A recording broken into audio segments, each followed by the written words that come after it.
Orang Madura itu kalau lahir langsung NU loh. Oh gitu?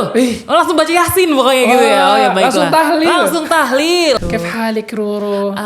Bikhair alhamdulillah. Alhamdulillah. Kif siyamik? Kul syai tamam? Tamam. Alhamdulillah, itu bisa jawab. Misalnya kita lagi serangan maut nih ya. Ya. Nah, terus bilang kita يمشي بال حرام ما تكمل. Amin. Amin ya Allah. Amin.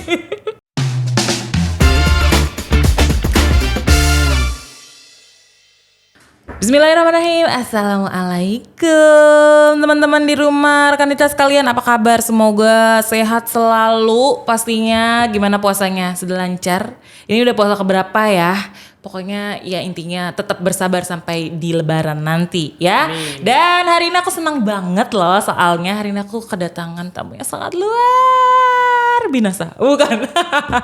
Luar biasa. Gue nih ketawa sih. Ini ketawa. Ini kenapa tidak ketawa? Saya bingung. Ya, kita punya top brother di sini. Tepuk tangan dulu. Assalamualaikum warahmatullahi wabarakatuh. Jangan kaku-kaku, Mas. Enggak loh, kan aja. ini masih pertama, masih awal. Masa pertama udah kelihatan petakilannya. Oh iya, jadi kita harus berwibawa, bukan begitu? Ya, betul. Oke, baik. So, Mas Tobroni, gimana kabarnya hari ini? Alhamdulillah sehat. Warnanya ijo-ijo, NU banget ya nggak sih? Itu dia poinnya. Dan juga pastinya puasanya lancar? Alhamdulillah. Gimana, sahurnya tadi pakai apa? Tadi pakai nasi goreng. Nasi goreng. Kalau nasi digoreng, nasi goreng. Kalau nasi direbus? Buburan. Nggak lucu. Kan kalau nasi digoreng, nasi goreng. Nasi goreng, nasi direbus? Ya jadi bubur lah. Ya udahlah. Enggak sih, perasaan nasi rebus lah. Mana ada nasi rebus? Nah, ya udah. Oke, kita tidak boleh berantem di sini. Kita harus membahas sesuatu hal yang paling menarik. Oke. Teman-teman di rumah, for your information, Kakak Tobroni ini adalah seorang yang sangat luar biasa sekali. Beliau kalau ngomong bahasa Arab bisa-bisa langsung tidak terlihat orang Indonesianya. Coba contohin dulu. Kita dari salam. Dari salam. Kalau kita salam orang Indonesia biasa kan? Assalamualaikum gitu kan. Kalau orang Arab? Assalamualaikum warahmatullahi wabarakatuh. Masya Allah. Aduh, saya melalai jadinya, ya Allah, subhanallah. Oke, lanjut, baru assalamualaikum. Kita bahas apa ya ceritanya? Kita ngebahas misalnya kita ngomong sama Kak Ruru kan. Assalamualaikum warahmatullahi wabarakatuh. Waalaikumsalam warahmatullahi wabarakatuh. Kif halik Ruru? Bikhair alhamdulillah. Alhamdulillah. Kif siyamik? Kul syai tamam? Tamam. Alhamdulillah, itu bisa jawab. Alhamdulillah, ya kan ada mental pesantrennya dikit, walaupun agak funky dan agak-agak ya gitulah pokoknya. Oke, Kak Tobroni, aku mengetahui sedikit tentang kamu terkait dengan dulu lahir di mana? Dulu di daerah. Daerah. Dulu aku lahir brojolnya itu aku nggak minta untuk brojol di Arab. Nggak minta ya. Saya juga sebenarnya nggak minta belajar di Indonesia, tapi gimana ya? Udah baik, lanjut. Lahir di kota Jeddah, Arab Saudi. Jeddah yang kita umroh itu kan? Iya, kita kalau landing. Udah kali lah aku. Lanjut. Kalau kita landing itu pasti di bandara Jeddah itu internasional. Nah, tinggal nanti pergi ke mana, ke Mekah atau pergi ke Madinah. Oke. Kenapa kok bisa lahir di sana? Aduh, itu perlu membuka sejarah orang tua. Enggak kan, maksudnya ini pasti di Jeddah, lahir di Jeddah. Kirain nggak bisa bahasa Indonesia, tapi ternyata jago bahasa Indonesia. Itu karena Masya Allah didikan orang tua. Jadi aku tuh sebenarnya lahir di Jeddah karena orang tua itu merantau. Jadi Kak Ruru juga mungkin tahu kalau aku kan orang Madura, Jawa Timur. Madura. Ya. Bawa ini dong, kapak. Celurit dong. Celurit, salah. Baiklah. Nah, orang Madura itu, aku tuh NU Tulen kan. NU kultural lah ya. Iya. Jadi bukan mu'alaf ya. Jadi asli orang Madura itu kalau lahir langsung NU loh. Oh gitu? Langsung baca Yasin pokoknya gitu ya. Oh ya, baiklah. Langsung tahlil, langsung baca kunut ya kan. Oh ya. Allahumma dini fiman hadai gitu. Pasti orang Madura itu lahirnya pasti langsung NU. Nah, dan kedua, yang ini satu kayak fakta-fakta menarik seputar orang Madura. Oke. Ya. Pertama, dia lahir langsung NU pasti. Kedua, orang Madura itu jiwanya jiwa perantau. Kalau bener-bener, aku juga tahu suka banyak toko kelontong. Termasuk di dekat rumah aku juga tuh banyak banget toko kelontong. Jangan jauh-jauh, ini kan Jakarta nih, dekat-dekat sini. Benar. Itu banyak orang Madura. Benar. Di sekitar sini sebenarnya ada juga. Lanjut. Kedua, kenapa orang Madura itu suka merantau? Kita kan tahu kan dari segi geografis, Madura itu pulau tersendiri yang kita lihat di sana itu kalau untuk mencari pekerjaan-pekerjaan yang mungkin agak modern gitu, agak sulit. Di sana tuh mata pencarian masyarakatnya itu bertani, berkebun gitu. Kalau enggak garam itu. Nah jadi sulit untuk kita misalkan untuk jangka panjang ke depan gitu. Biasanya mereka merantau. Jadi pergi ke paling deket ke pulau sebelah itu Jawa Timur, Surabaya. Nah tapi kalau misalnya yang ekstrim mereka pergi ke Jakarta bahkan ke luar negeri. Nah karena mereka latar belakangnya itu Islamnya kuat, NU-nya kuat, jadi mereka tuh punya keinginan besar untuk umroh haji. Akhirnya mereka merantaunya kemana? Ke Arab Saudi. Nah itu nenekku yang pertama kali merantau ke sana. Nenek. Jadi Masya Allah Tabarakallah, almarhumah nenek itu jiwa perantaunya ada, jiwa bisnisnya ada. Beliau mau merubah hidupnya dan merubah hidup anak cucunya. Jadi kalau mau ya harus merantau dan pergilah ke Arab Saudi sana. Di sana berbisnis di negara orang. Bisnis apa? Sate tanya. Bisnis sate, mantap. Tapi laku ya? Masya Allah. Yang beli orang Indonesia aja tuh, justru orang Indonesia, orang Arab. Bayangkan, dubes itu kalau mau pesan sate itu ke almarhumah nenekku dulu. Masya Allah, aku nanti kesana juga mau pesan sate. Masih jualan tuh kan? Ya kan aku sekarang udah di Indonesia, keluargaku. Udah nggak ada di sana, masih ada di sana, tapi udah nggak jualan sate. Oke. Terus tadi apalagi keunikan dari Madura? Nah, ya itu dia. Yang kedua ini harus aku simpulkan. Jadi jangan memandang sebelah orang Madura. Kalau kalian mendapatkan orang Madura, kalian beruntung. Cakep. Lanjut. Iya, beruntung. Karena dia itu pekerja keras. Kita kenalnya orang Madura tuh keras kepala, orang Madura tuh emosian segala macam. Orang Madura itu kalau udah mengenai tanggung jawab, dia akan mati-matian. Subhanallah. Bagaimana kalau kita sikat aja pemirsa? Ada satu istilah nih buat orang Madura nih. Biasanya tuh kalau mereka bilang lebih baik putih tulang daripada putih mata. What is that? Lebih baik kita maksudnya kita mati-matian gitu sampai kelihatan tulangnya gitu kan. Harus mati-matian daripada harus nahan malu. Karena iya kan kalau kita matanya putih kan katarak itu kan kayak malu gitu kan. Ya lebih baik kita kelihatan tulangnya daripada matanya putih kata katarak. Iya benar. Jadi kalau ngomongin tanggung jawab lebih baik kita mati-matian di negara orang, kita mati-matian merantau daripada kita harus menahan malu karena kita nggak punya apa-apa. Tepuk tangan dulu dong. Nah ini adalah contoh anak muda yang patut dicontoh. Jangan kita berleha-leha scroll HP doang, tidak menghasilkan dan akhirnya kita bingung masa depan kita mau seperti apa. Di masa lalu aja neneknya atau Brownie ini udah pergi ke Arab untuk walaupun hanya menjual sate, ya kan jualan sate. Betul. Tapi bisa menjadi bisa menghidupi, kemudian juga pastinya mengharumkan nama Indonesia. Betul. Through soft diplomacy, yaitu sate yang ngasih semua orang itu jadi suka. Gastrodiplomasi. Gastrodiplomasi namanya. Diplomasi melalui makanan-makanan tradisional. Oke, itu kan kita dapat istilah baru namanya gastrodiplomasi. Oke. Setelah itu balik ke Indonesia. Iya. Kenapa memutuskan balik ke Indonesia? Ini juga panjang. Jadi intinya adalah orang tua itu kan nenek. Nenek itu sampai meninggal di Jeddah, di Riyadh, di ibu kota Saudi Arabia. Meninggal di sana. Nah, lalu ayah melanjutkan usaha orang nenek. Kemudian ayah juga bekerja di sana. Jadi ayah itu aku panggilnya Baba biasanya kan. Baba itu tumbuh kembangnya dari masa remaja sampai dewasa di Arab. Nah, sampai akhirnya aku lahirnya di Arab. Jadi pulang ke Indonesia, Baba tuh nikah sama Umi, terus dibawalah ke Arab Umi itu. Terus di sana akhirnya muncullah empat orang anak. Aku anak kedua dari empat bersaudara. Nah, kita sekolah di sana SD, SMP, SMA. Ini Kak Ruru tadi bilang kan kok bisa bahasa Indonesia? Maksudnya bahasa Indonesia bagus walaupun lama di Arab. Itu karena didikan orang tua. Jadi orang tua itu naruh kita sekolahnya itu di Sekolah Indonesia Jeddah. Sekolah Indonesia luar negeri lah. Di bawah kedutaan. Di sana pakai bahasa Indonesia. Nah, kalau kalau di rumah itu harus pakai bahasa Madura, bahkan Madura yang halus.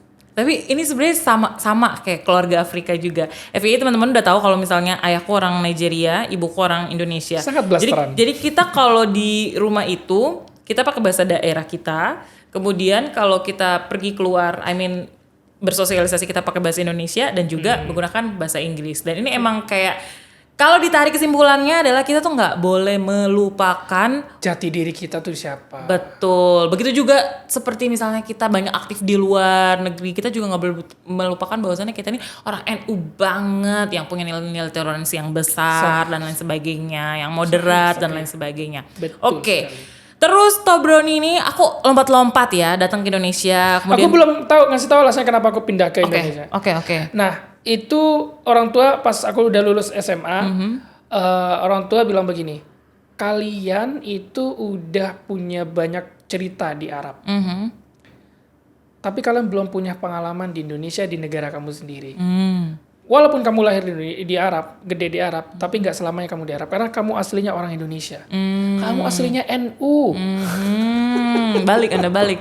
Hey. Jadi ingat, di Indonesia membutuhkan kalian, ya kan? Terus habis itu di Madura juga, di sana ada masjid gitu kan, punya keluarga yang mana kita juga harus bisa dong nantinya membaur dengan warga sekitar, jangan sampai kita malu. Akhirnya SMA dipulangkan. Nah, ini dipulangkannya itu satu-satu. Jadi abang yang pertama selesai SMA dipulangkan Indonesia kuliah. Terus habis itu kedua aku, terus ketiga adik sampai semuanya adik. Akhirnya. Tapi semuanya bisa bahasa Arab. Alhamdulillah, yang pertama yang kedua yang paling bisa. Yang ketiga agak, yang keempat ini kurang karena perempuan. Jadi kenapa dengan perempuan? Nih, itu karena udah emosi aja. Feminisme. Enggak maksudnya ya kenapa? Karena perempuan. Enggak maksudnya karena perempuan. What is going on with that? Oke. Dulu di Saudi Arabia itu perempuan itu kan dibatasi. Iya nggak sih? Tapi kan nggak dibatasi dalam berbahasa dong. Iya, cuma lingkupnya itu nggak sebebas laki-laki dong. Jadi lebih sering di rumah gitu. Iya, lebih sering di rumah gitu. Kalau kita mah dari pagi sampai malam di luar juga it's okay. Kalau ini bisa masuk nih alasannya. Lah emang iya. Aku sangat mendukung loh kebebasan perempuan. Terima kasih ya. Luar biasa sekali. Lanjut kita sampai ke Indonesia. Kemudian aku mendengar cerita background beliau ini sangat luar biasa, membangun satu platform pelatihan bahasa, bukan pelatihan, apa yang namanya, kayak kursus bahasa Arab, dan diikuti oleh sudah puluhan ribu ya, puluhan ribu di sosial media, dan juga pernah mengajar diplomat juga, kan sangat luar biasa sekali, anak muda yang bisa memaksimalkan potensi dirinya, bisanya apa, kemudian dimaksimalkan potensi dirinya. Itu gimana ceritanya? Jadi aku tuh pulang Indonesia. Alhamdulillah di sana belajar bahasa Arab, ya kan? Bahasa Arab yang sehari-hari atau bahasa Arab yang formal. Pulang ke Indonesia, aku kuliah di Universitas Al-Azhar Indonesia di Kebayoran sini. Terus di sana banyak teman-teman yang pengen belajar bahasa Arab. Ajarin dong bahasa Arab. Terus ada juga teman-teman yang udah bisa bahasa Arab karena basicnya adalah pondok pesantren. Nah, akhirnya seiring berjalan waktu, teman-teman tuh pada minta ajarin bahasa Arab yang sehari-hari, Kak. Karena Masya Allah Tabarakallah, di pondok pesantren, khususnya pondok pesantren NU, itu bahasa Arab yang kitab, itu Masya Allah udah mahir banget. Nahwu, sharaf, itu kitab kuning itu udah Masya Allah Tabarakallah kan. Nah, akhirnya mereka mau belajar bahasa Arab sehari-hari yang dipakai sama orang Arab. Akhirnya aku di kampus itu sering bilang, oh bedanya kalau fusha itu begini, kalau amiyah itu begini. Jadi fusha itu formalnya turunannya itu ada bahasa yang sehari-hari. Sama kayak kita kan ada bahasa KKBBI kan. Terus ada juga bahasa yang gaul gitu. Sehari-hari kita kan selalu bilang begitu kan, bahasa sehari-hari. Akhirnya ya udah setelah itu Covid tahun 2019 akhir 2020 awal, terus aku di rumah mulu gitu kan, ngapain ya? Ternyata memang musibah itu kalau kita ambil baiknya ada berkahnya juga. Aku berpikir kayaknya aku harus membangun sesuatu yang itu dimulai dari suatu akar permasalahan. Banyak di Indonesia yang belum belajar bahasa Arab sehari-hari, sehingga sulit untuk berkomunikasi baik itu dengan orang Arab atau misalkan dengan orang Indonesia yang dia bisa berbahasa Arab juga, karena agak-agak apa ya Kak, kalau bahasa sehari-hari tuh enak gitu ngobrolnya tuh, cas-cisusnya tuh enak, kena gitu.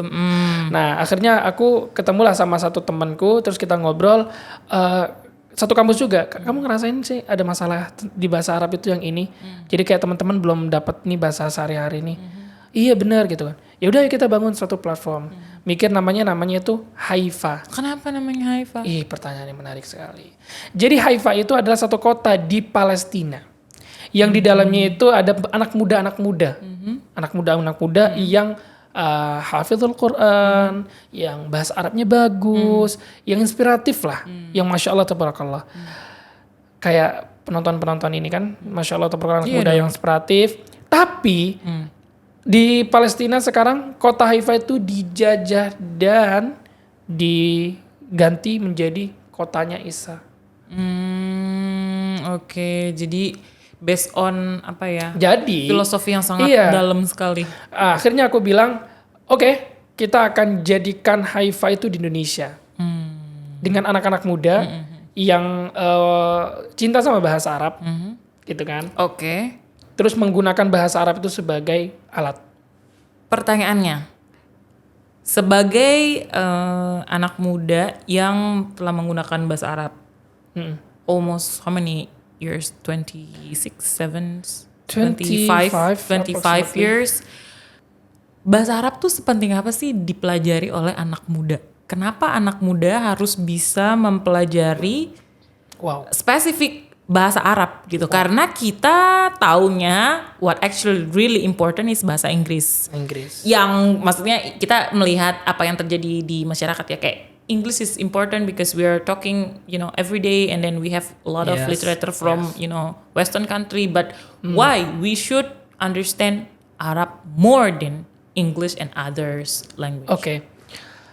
Di Haifa Academy itu kan kita punya jargon Yallah jago bareng. Yallah itu ajakan, kayak hayya, tapi bahasa sehari-hari. Makanya sering kan ngomong yallah. Iya, pernah dengar. Yallah jago bareng itu artinya kita, ya udah ayo kita bareng-bareng jago bahasa Arab komunikasi. Pertanyaan bagus, kenapa? Kenapa kita harus belajar bahasa Arab komunikasi itu? Gini Kak, di Timur Tengah seperti Kakak yang tahu, ya kan, di sana itu semakin kesini kayaknya Eropa itu akan pindah ke Arab. Dan itu diucapkan sama Raja Salman, diucapkan sama ini juga petinggi Arab lah. Petinggi Arab kayak yang di Emirat juga. Sheikh Muhammad bin Zayed juga bilang Eropa kedepannya itu bakalan ada di Arab. Bayangin Arab Saudi membangun satu kota yang besar namanya Neom. Aku tahu, aku pernah nonton, pernah lihat itu tuh. Iya kan? Iya, bagus banget sih. Tapi itu masih itu bakalan menjadi kota yang apa ya, gila banget lah. Nah, nanti pusat dunia itu akan ada di sana. Apalagi ya kita tahu kan, dua tanah suci ada di mana? Di Makkah. Di Makkah, Madinah. Ya kan? Jadi pusat budaya, pusat ekonomi, pusat agama, semuanya itu bakal ada di Arab. Dan kalau kita ngomongin tentang, kita sekarang ngomong komunikasi dulu ya, kita bahasa Arab yang baku atau yang kitab itu kita akan bahas selanjutnya. Nah, artinya adalah ketika kita mempunyai bahasa mereka, kita akan bisa membuka pintu-pintu rezeki, pintu-pintu relasi, pintu-pintu semuanya, yang itu akan berpengaruh ke masa depan kita. Exactly. Karena kalau misalnya kita udah berpengaruh untuk mempengaruhi mereka, misalkan ngomongin tentang bisnis, kalau misalnya kita bisa komunikasi sama mereka, kita bisa menawarkan sesuatu ke mereka, mereka tuh kan fulus. Orang kaya, say. Kalau misalkan kita bisa komunikasi sama mereka, terus kita bisa mempengaruhi mereka, kita bisa dapat keuntungan yang Masya Allah, Tabarakallah, itu besar banget. Karena mereka udah enggak, kalau misalnya udah enak, udah nyaman, udah gak mikirin harga, Kak. Kita jual apa, set kasih. Karena Nelson Mandela mengatakan, ya kan, if you talk to a man with language that he understands, that goes to his head. But if you talk to him with his language, it goes to his heart. Artinya apa? Kalau kita pakai bahasa Arab komunikasi sehari-hari yang mereka bicarakan, itu kita mempengaruhi itu lewat hati.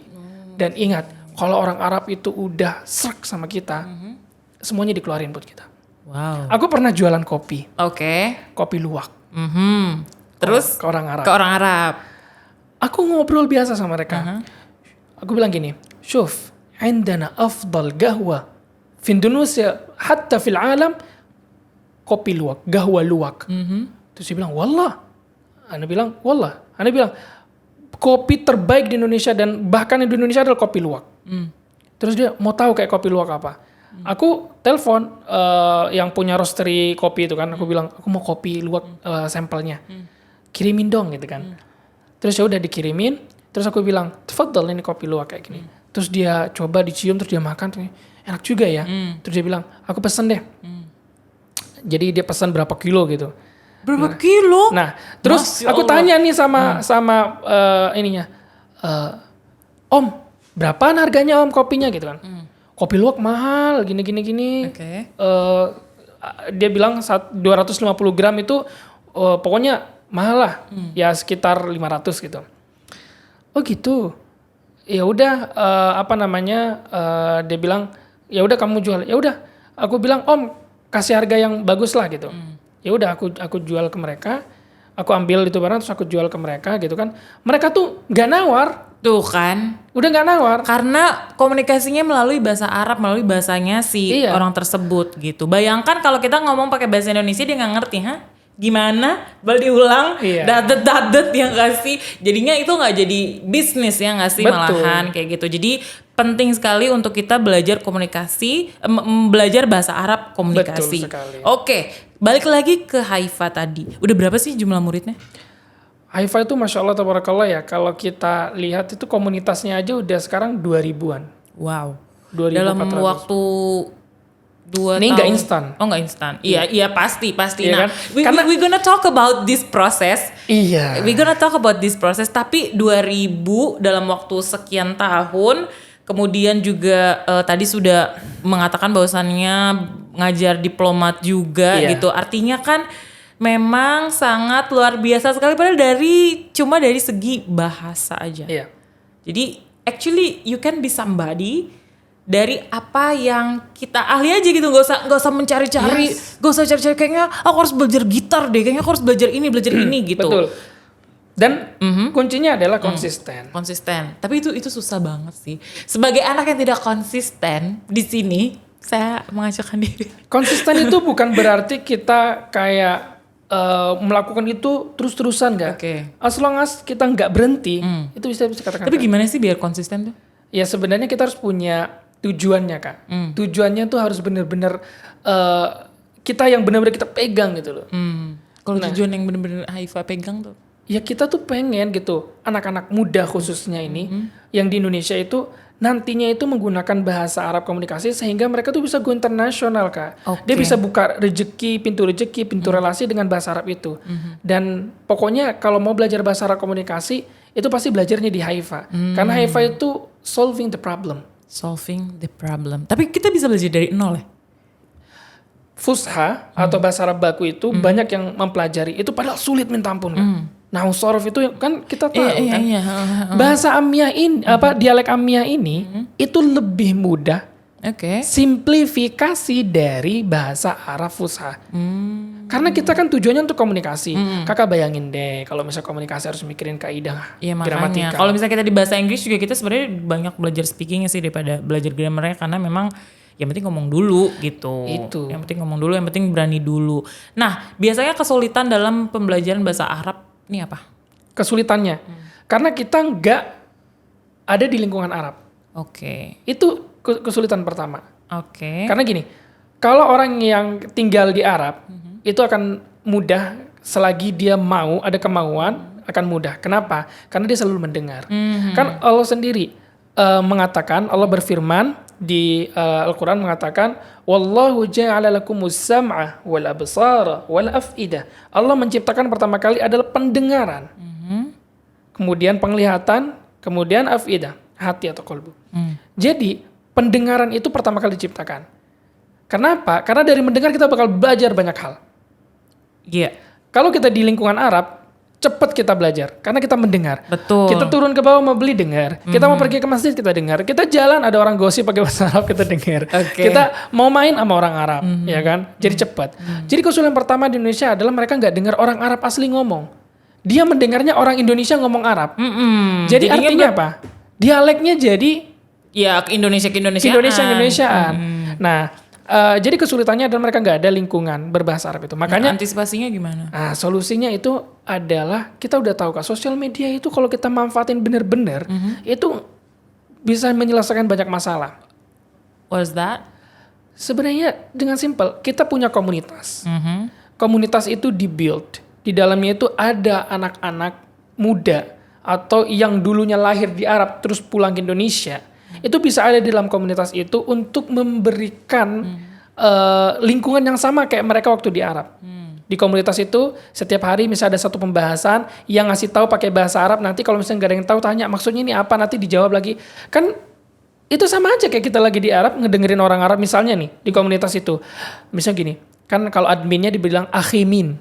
Akhi adminnya itu dibilang akhi min atau ukhti min. Terus dia bilang akhi min, bahasa Arabnya gini apa? Terus nanti ada tuh admin dari Haifa itu yang ngejawab, Masya Allah tabarakallah, soal marrahilu masalan, ish ma'na ta'al masalan. Oh, ta'al yani ke sini gitu. Nah, jadi kan dia mendengarkan tuh. Oh, gini. Terus nanti ada yang nanya, Akhimin kalau di Arab tuh gimana. Nanti dia jelaskan. Di Arab tuh gini. Pakai bahasa Arab nanti diterjemahin. Oke, jadi setiap hari akan mendengarkan. Itu di mana platformnya? Di Telegram. Di Telegram. Coba aku mau buka saat ini juga. Coba Kak Ruru buka Haifa Academy, itu ada link bio. Oh, ada link langsung bionya. Masuk itu Telegram. Oke. Biasanya kalau di sini kita langsung menunjukkan secara langsung supaya teman-teman bisa langsung mengepoin dan juga mungkin kalau mau ikut belajar bareng bersama boleh. Kamera sudah siap? Sudah siap.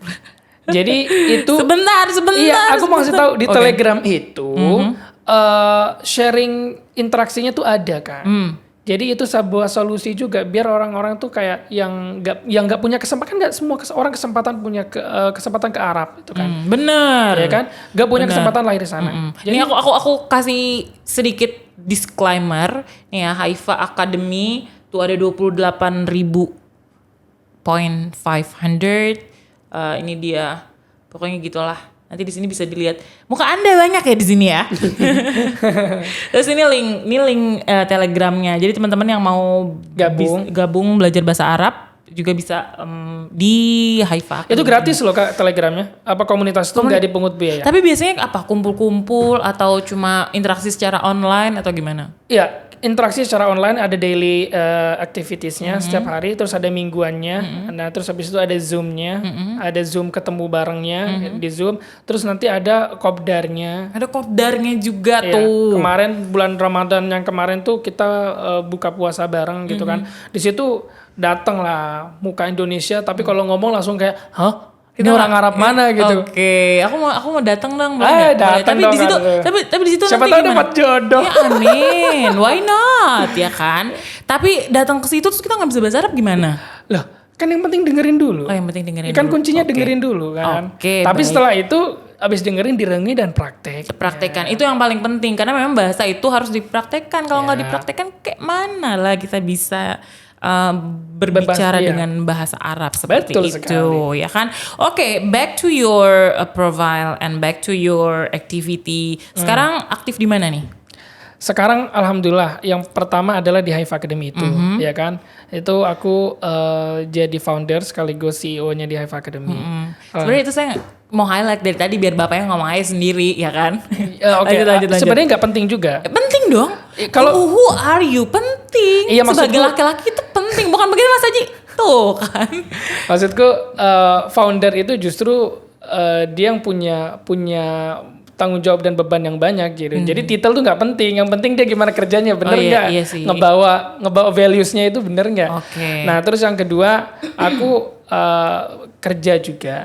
Jadi kan kita kalau bangun usaha, ya kita harus realistis lah. Kita butuh modal, ya kan kita butuh apa? Butuh penghidupan. Aku kerja sebagai penerjemah bahasa Arab di di kedutaan Arab gitu, di dunia Arab. Coba saya masih penasaran. Uji mulu dari tadi. Kenapa sih kan? Mumpung ada orangnya di sini, why not? Saya pernah melihat satu postingan. Waktu itu Piala Dunia kalau nggak salah. Oke. Terus Karoni ini kayak jadi komentator bola gitu. Coba dong boleh praktikin dulu dong biar semakin yakin nih teman-teman yang ada di sini buat gabung Haifa. Misalnya kita lagi serangan maut nih ya. Nah, terus bilang kita يمشي بيل حرام ما تكمل يعدي بيل يدخل على منطقة الجزاء ويشوت جول الله عليك يا بيل الله عليك حرام ما تكمل هذا لا يحدث كل يوم هذا يوم تاريخي Amin ya Allah. Amin. Saya tidak tahu ya Allah, mohon maaf. Tapi gak apa-apa, nanti aku belajar di Haifa juga ya gak sih? Ya kan biar semakin heboh, biar semakin luar biasa. Karuru sih mancing-mancing kan keluarkan petakilannya. Ya gak apa-apa dong, emang kita harus menjadi diri kita sendiri ya gak sih? Asik. Bukan begitu Mas Haji? Katanya, Ru kamu nih orang lagi syuting malah manggil gitu. Saking aku, kita harus terbiasa di sini. Emang recruitment seperti itu. Oke, baik. Terus ini banyak sekali kegiatannya. Saya mau mengambil prestasi Anda di sini ya kan. Best Speaker of ASEAN Arabic Debating Championship University Science Islam Malaysia. Science Islam Malaysia USIM. Is it USIM? Oh, my uncle lecturer there. Masya Allah. Iya. Di Faculty of Dakwah and Leadership. Masya Allah, tabarakallah. Gitulah. Ya, gitu. Jadi ya udah, bukan itu yang mau gimana. Apa? Gini, pertanyaannya adalah gimana menjadi seorang ASEAN Arabic Debating. Jadi juara berapa sih? Itu best speaker. Best speaker tuh? Ya best. Juara 1. Enggak di juara. Ya best speaker ya berarti terbaik. Iya enggak, maksudnya kan enggak ada juara 1. Ya udah. Ini kan di best speaker. Sebagai tips buat teman-teman yang mau belajar bahasa Arab dan mau menjadi best speaker se-ASEAN ini seperti apa? Harus apa? Ini pokoknya kalau misalnya ada di kuliah nih, ini kan di levelnya kuliah. Oke. Gabung aja ke komunitas. Kayak semacam bukan komunitas, organisasi IPNU, IPPNU. Iya, IPPNU bisa dong. Oh iya jelas bikin pelatihan debat bahasa Arab. Iya, tenang aja, tenang. Kan? Kenapa Anda menjadi nyindir saya tadi? Jadi gabung aja ke organisasi di kampus gitu kan yang tentang bahasa. Terus nanti ya udah ikut-ikut aja dulu, terus ngeliatin kan semuanya ada sistemnya kan. Oke. Tapi sebagai pemenang best Arabic debate itu lawannya tuh ini juga, maksudnya internasional atau gimana? Iya. Jadi dari mana-mana dia lawannya. Di USIM itu sebenarnya juara pertamanya, kita ngomongin tentang secara tim ya. Juara pertamanya itu dari Jordan. Urdun. Oke. Juara 2 itu Jordan nih memang bahasa Arabnya bagus dong. Oh ya sudah, pantas dia juara 1. Tapi yang hebat justru karena Indonesia yang aslinya kita berbahasa Indonesia tapi dapat best debate ini, best speaker of ASEAN Arabic Debating ini justru luar biasa. Tepuk tangan dulu dong. Mas Haji, tepuk tangan Mas Haji. Oke. Jadi juara satunya Jordan, terus 2-nya itu kalau nggak salah Oman, terus ketiganya itu Qatar atau keduanya Oman atau Qatar. Jadi juara 1, 2, 3-nya itu memang orang-orang Arab semua. Gitu. Oke. Dan Indonesia menjadi the best. Nah, itu. Anda harus camkan itu bahwasannya kita itu adalah orang-orang yang sangat keren sekali. Makanya termasuk diambil kelas ini kita memberikan ruang kepada teman-teman untuk bisa sharing their perspective regarding what actually they concern on. Dan kalau aku lihat di sini sebenarnya anak muda tuh bisa concern di mana aja. kayak aku misalnya di public speaking, kemudian juga di dunia internasional. I mean like whatever you like, you can concern on it and you can be the best on it and you can work by your what is that? By your passion, you know. So kita nggak harus lagi mencari-cari kayak misalnya ini gue bisa apa ya, mau ngapain ya gitu. Tapi kayak you have Mulai to come back dulu. betul. Mulai aja dulu and come back to yourself ya. Just do it. Just do it. Ya, make it happen. Yes. Benar. Kenapa kamu Jadi kita motivator. Iya, jadi motivator. Tapi apa sih yang mau kamu sampaikan kepada anak-anak muda terkait dengan pentingnya ini mimpi bukan sih? Ini mimpi. Iya dong. It's your goals. One of your goals. Yes. Okay. So what you want to tell to others, to young people, to achieve their dream? Oke, pertama we have to be optimist. Karena gini, kalau dalam bahasa Arab itu nakhalli tumuhatna 'aliyah. Gue demen nih kalau yang begini-begini. Iya kan? Masya Allah. Nakhalli tumuhatna 'aliyah, kita jadiin mimpi kita tuh tinggi. Iya kan? Karena Bung Karno pendiri bangsa Indonesia tuh mengatakan kalau bermimpi tuh mimpilah setinggi-tingginya karena kalau jatuh kamu jatuh di antara bintang-bintang. Masya Allah. Nah, jadi pertama adalah kita harus bermimpi. Ini disampaikan sama motivator-motivator banyak ya kan. Cuma aku sampaikan anak muda, khususnya aku, ya udah kita nggak ada salahnya bermimpi, ya kan. Mimpi itu tinggal didoain. Kalau didoain terus-terusan, insya Allah kita dapetin itu. Hal yang mustahil apapun itu ini. Karena doa itu senjata umat muslim. Jadi kita bermimpi. Kita mau punya apa? Kita mimpi. Yang kedua, kita harus optimis. Orang optimis itu bukan orang yang dia itu nggak percaya kalau dia bakalan dapat obstacles atau hambatan-hambatan ke depannya. Justru orang optimis itu tahu kalau seiring perjalanan mencapai mimpinya, dia bakalan ketemu sama hambatan-hambatan, rintangan-rintangan. Tapi dia yakin kalau dia bakalan bisa melalui itu semua. Dengan penuh kesabaran, dengan penuh konsistensi, semuanya akan dilewati sampai ke titik yang dia mau. Nah, itu orang optimis. Jadi jangan bilang, lu terlalu optimis, pengen jadi ini, pengen jadi itu. Ini ada namanya istilah toxic positivity. Nah, itu toxic positivity itu orang yang optimis segala macam.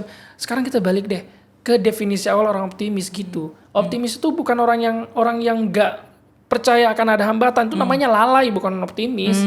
Justru orang optimis itu dia tahu exit strateginya, kalau dia plan A apa, nanti plan B-nya apa, plan C-nya apa. Dia bahkan Nabi sendiri sangat optimis dalam menyebarkan agama Islam. Kalau Nabi Muhammad itu pesimis, ya kan? Gimana tuh? Nggak jadi agama Islam. Ya kan? Gak kesebar sampai sekarang. Nggak kesebar kayaknya. Kita jadi apa? Jadi apa? Tapi that is actually really interesting point karena memang banyak orang yang saat ini tuh terbelenggu dengan namanya fixed mindset. Jadi dia nggak punya grow mindset, dia nggak punya, ya udahlah, abis gini-gini aja kerja, ya udah gini-gini aja, ikutin alur aja, ya udahlah. Tapi itu semua adalah sebenarnya hal yang salah. Kita sebagai anak muda, kita sebagai penerus bangsa, kita sebagai orang-orang yang akan hidup in the future, in 20, 30 years ahead gitu, kita bakalan ada di posisi itu dan kita maunya kayak apa? Betul. Dan kalau kita nggak punya goals yang bagus, kita nggak bisa menciptakan diri kita di yang akan datang, maksudnya berproses menjadi diri kita di masa depan.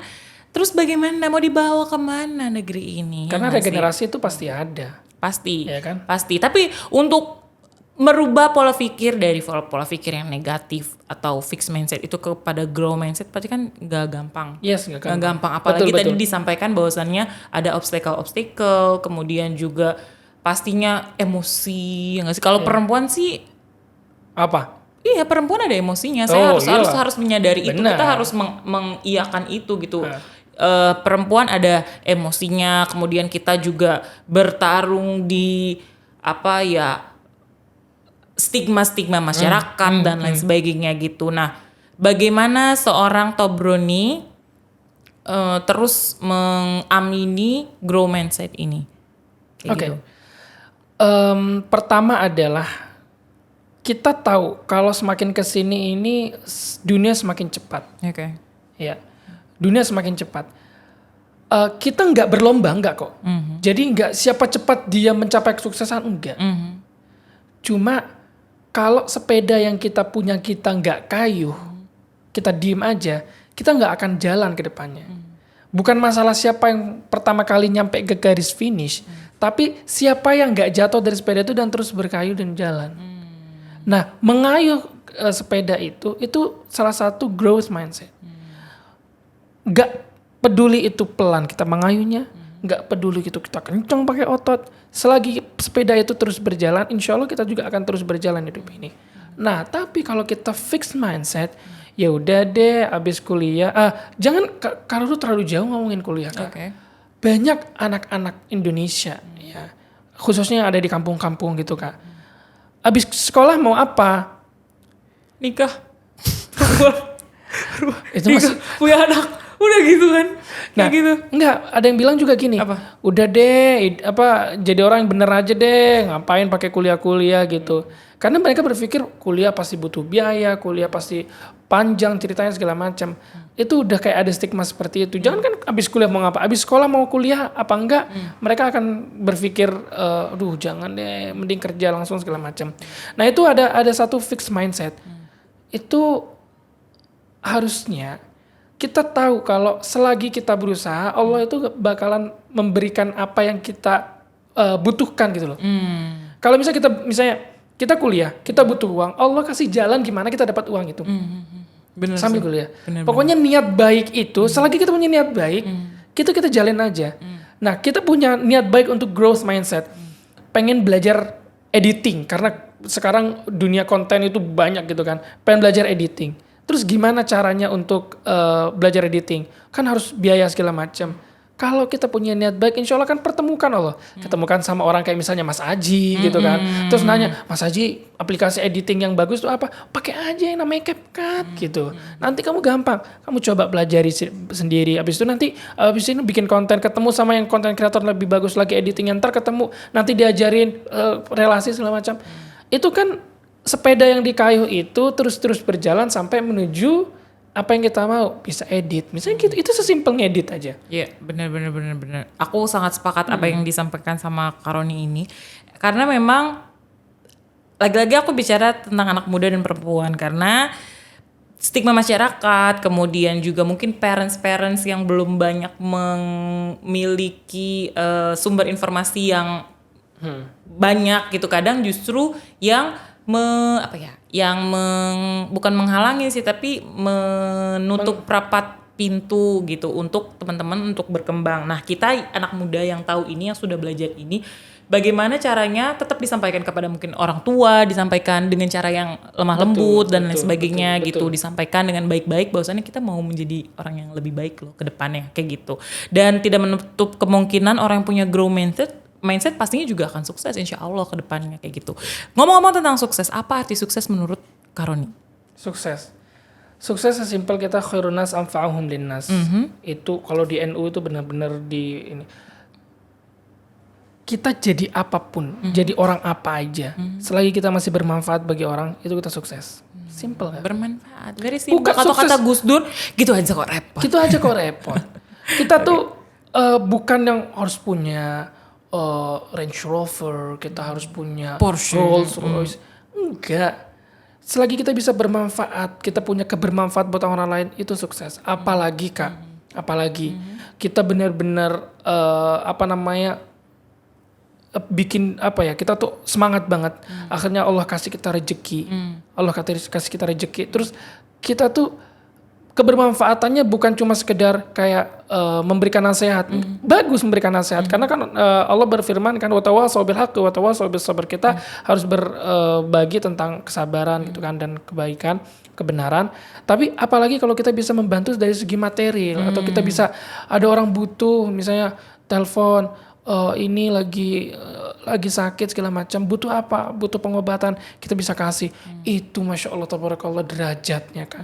Atau jangan jauh-jauh, orang tua kita, ketika orang tua kita butuh, kita ada, itu aku bilang itu the next level of success. The next level of success. Bagaimana? Bukan cuma sekedar sukses dunia itu Kak.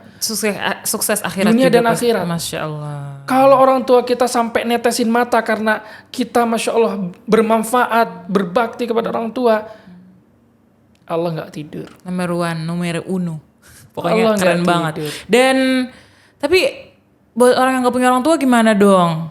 Kak, Allah nggak tidur. Allah nggak tidur, ya udah jadi jangan pesimis. Tapi kenapa saya pesimis? Nggak pesimis, maksudnya kayak ya kita bisa membantu banyak orang, saudara-saudara terdekat itu juga salah satunya kan. Kakak punya adik? Punya kakak?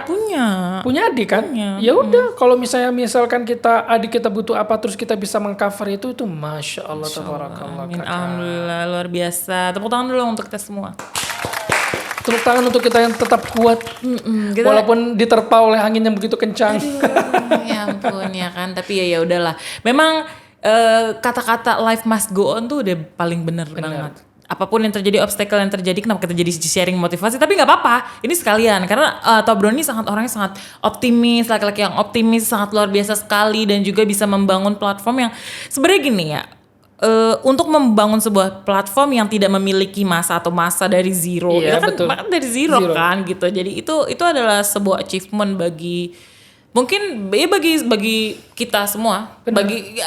I personally also appreciate it karena dari nol banget, dari orang yang nggak tahu, dari orang yang mungkin nggak follow Haifa dan sebagainya, kemudian day to day ngajarin orang-orang one person sampai mungkin sekarang thousands and more than that kayak gitu. It's achievement, dan achievement tuh bukan cuma ketika kita membuild sukses, tapi bagaimana kita maintain itu kemudian, dan itu sekarang juga masih berjalan, kerja juga, terus juga masih terus berkhidmat istilahnya kan, tapi hebat ya, luar biasa sekali. Alhamdulillah. Sebenarnya dia mau disampaikan nggak kepada anak muda?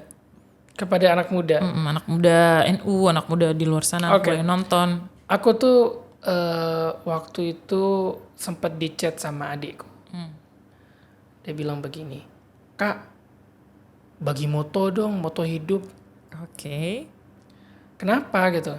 Ya, dia pengen ngikutin moto hidupnya gitu.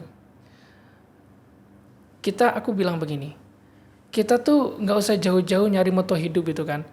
Ikutin aja yang Baba ajarkan kepada kita. Apa yang Baba ajarkan? Khairun nas yanfa'uhum linnas.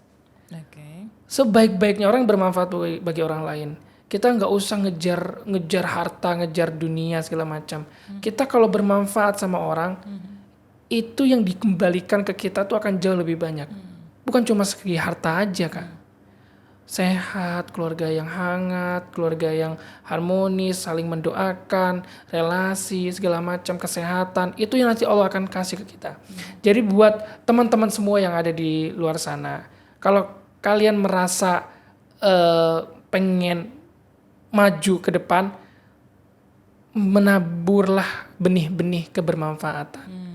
Karena cepat atau lambat itu akan berbuah dan kita akan merasakan buahnya itu sampai kita ngerasa, ya Allah, Masya Allah, gak nyangka loh. Dulu yang begini akhirnya bisa memetik manfaat dari itu, memetik keberhasilan gitu kan, kebahagiaan dari itu. Jadi tabur aja kebenian. Sama kayak misalnya, contoh misalnya, Kak Ruru misalnya, Roni, mau nggak ikut podcast ini? Ayo. Roni, mau nggak ngisi ini? Ayo. Karena itu salah satu menabur kebenihan. Dia adalah manusia ayoan. Dan saya senang dengan karena aku tahu, Kak, gitu kan. Hal jazaa'ul ihsani illa ihsan. Balasan kebaikan itu pasti kebaikan. Kalau kita niat melakukan kebaikan, insya Allah nggak tidur. Jadi buat teman-teman, semoga benih-benih manfaat yang teman-teman taburkan atau kita semua taburkan itu bisa menjadi pohon yang benar-benar menjulang tinggi, berbuah, pahala, kebaikan buat kita dan kita semua. Buat kita semua. Sebenarnya aku mau dengan closingnya pakai bahasa Arab mulu. Biarin. Aduh, diuji lagi. Enggak diuji. Maksudnya menunjukkan bahwasannya Anda tuh sangat luar biasa gitu. Awal syai an-najah huwa birrul walidain. Ya, sukses itu adalah berbakti sama orang tua. Oke. Idza al-walid wal walidah. Kalau orang tua perempuan, orang tua laki, yakni ridha bina, ridho atau udah senang itu sama kita, insyaallah an-najah qudam 'ainak. Kesuksesan depan mata. Masya Allah. Jadi kesuksesan kuncinya itu ada di depan orang tua. Kalau nggak ada orang tua, keluarga. Kalau keluarga udah senang sama kita, ngerasa wah Ruru ini begini, insya Allah kesuksesan depan mata. Insya Allah, amin ya rabbal alamin. Terima kasih Kak Roni udah main ke podcast Abdul Kelas, luar biasa sekali. Tepuk tangan dulu dong. Mas Aji tepuk tangan dong. Dia tepuk banget. Mas Aji doang dari tadi ini kerja. Oke, tapi alhamdulillah sesi ini sangat luar biasa sekali. Kita selain mendapatkan tadi informasi tercerahkan dengan bagaimana kita bisa juga mengupdate diri kita, grow diri kita melalui Haifa Academy juga, karena emang yang punya juga orang NU juga, dan kita juga pastinya tadi disampaikan banyak sekali hal. Udah pokoknya kalian nonton aja, kalau ulang lagi aja nontonnya ya kan. Diresapi. Gitu. Iya diresapi, ya kan? di ini ya kan, diilhami, daripada overthinking malam-malam cuma mikir-mikir, mending overthinking sambil nonton ini kan. Jelas. Ya bener. Bagus, Anda menjadi marketing juga bagus. Bagaimana kalau kita hire Mas aja menjadi marketing di Suara NU? Ya ilah, bisnis aja. Oke, terima kasih teman-teman sekalian. Terima kasih Kak Roni, luar biasa sekali. Terima kasih lo udah diundang sini. Iya jelas dong, kita pasti memberikan space untuk anak-anak muda yang sangat luar biasa. Terima kasih teman-teman, saksikan episode selanjutnya pastinya di Suara NU. Sampai jumpa. Assalamualaikum warahmatullahi wabarakatuh. Waalaikumsalam warahmatullahi wabarakatuh.